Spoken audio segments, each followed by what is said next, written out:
आज की मेरी वीडियो का विषय है, क्या हरियाणा में असिस्टेंट प्रोफेसर की भर्ती आएगी? क्या हरियाणा में टीजीटी पीजीटी की भर्ती आएगी? क्या 42+ वालों को मौका मिलेगा या नहीं मिलेगा? ये सब आप ही के कमेंट थे, तो ये वीडियो काफ़ी महत्वपूर्ण रहने वाली है आपके लिए। तो वीडियो में शुरू से लेकर अंत तक अवश्य बने रहे। नमस्कार दोस्तों, स्वागत है आपका सक्सेस इन हिंदी अकेडमी में। तो आपका पहला सवाल था, क्या मैम टीजीटी पीजीटी की भर्ती आएगी हरियाणा में?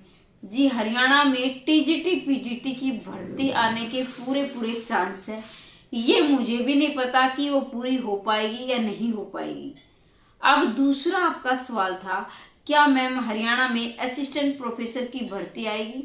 तो मैं असिस्टेंट प्रोफेसर की मैं बात करूँ, 6 मार्च को हमने डॉक्टर सपड़ा जी के नेतृत्व में पंचकूला में मौन जुलूस निकाला था, जिसमें हम खुल्लर साहब से मिले, विनीत गर्ग जी से मिले, शिक्षा सदन गए, एचपीएससी ऑफिस गए और काफ़ी प्रशासन के अधिकारियों से मिले, जिसमें हमें प्रयास सफल होता हमारा नज़र आ रहा है।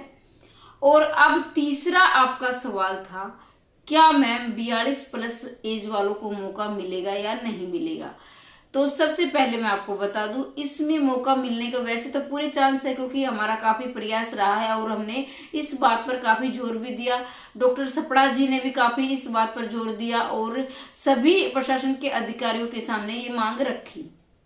मान लीजिए नहीं भी मिलता है, क्योंकि हम जिंदगी में नेगेटिव और पॉजिटिव दोनों ही चीज़ों को लेकर चलेंगे, तभी हमें जिंदगी में सफल हो पाएंगे, किसी भी क्षेत्र में कामयाबी मिलेगी। तो देखिए, अगर आपको नहीं भी मिलता है, आप नेगेटिव सोच के चलिए, तो ई-मार्च की काफ़ी संख्या में भर्ती आ रही है, 30,000 के लगभग, जिसमें पीजीटी के काफ़ी पद रहेंगे।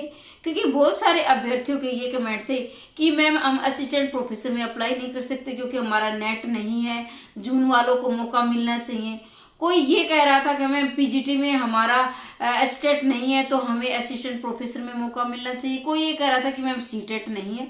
तो देखिए, ई-मार्च में ना आपको सीटेट की आवश्यकता है, न आपको एस्टेट की आवश्यकता है, न नेट जीआरएफ की आवश्यकता है, न पीएचडी की आवश्यकता है। वहाँ आपकी मेहनत और आपका भाग्य, आप दोनों ही आजमा सकते हैं। अब ये बात है कि अगर आपको मौका मिलता है 42+ वालों को, तो देखिए, अब तक तो क्या आप ये प्रयास कर रहे हैं कि मिलेगा या नहीं मिलेगा। तो देखिए, आजकल कंपटीशन का ज़माना है, आप सभी जानते हैं। जो बच्चे अभी नेट करके निकले, उनका पाठ्यक्रम अपनी तरफ से तैयार है। अब जिनकी 42+ एज है, उनको नेट जेआरएफ के काफ़ी समय बीत चुका है, तो उन्हें थोड़ी सी तैयारी की ज़्यादा आवश्यकता है। और मेरा ये मानना है कि ज़िंदगी में किसी भी क्षेत्र में कामयाबी के लिए सिर्फ नेट जेआरएफ या असिस्टेंट प्रोफेसर या टीजीटी पीजीटी के नहीं, अध्यापक बनने के लिए ज़रूरी नहीं है। हर क्षेत्र में निरंतरता का होना बहुत ज़रूरी होता है। अगर हम अपनी ज़िंदगी में निरंतरता बनाते हैं, मेहनत करते हैं, तो कहीं ना कहीं हमारी मेहनत जरूर काम आती है। मान लीजिए, सोच के चलिए, अगर आपकी प्रोफेसर में काम नहीं आ रही है, असिस्टेंट प्रोफेसर में आपकी मेहनत काम नहीं आ रही है, तो आपकी पीजीटी में काम आ जाएगी। आप ई-मार्च का फ़ायदा उठा सकते हैं, वहाँ आपकी जॉब लग सकती है। अगर आपका ई-मार्च में नहीं होता है तो असिस्टेंट प्रोफेसर में हो जाएगा। अगर वहाँ नहीं होता है तो आपका हरियाणा में पीजीटी में, टीजीटी में हो जाएगा, या फिर केवीएस एनयूएस की भी तो भर्ती आने वाली है, वहाँ भी आपको मौका मिलेगा। तो ये कमेंट थे काफ़ी मेरे पास कि मैम अगर मौका मिले तो हम तैयारी शुरू करें, नहीं तो हम तैयारी नहीं करें। तो देखिए, एक जब भर्ती आने के बाद हम तैयारी करते हैं ना, तो हमारे पास ये पछतावा रहता है कि हम 1 नंबर से रह गए, हम पॉइंट से रह गए, हम 2 नंबर से।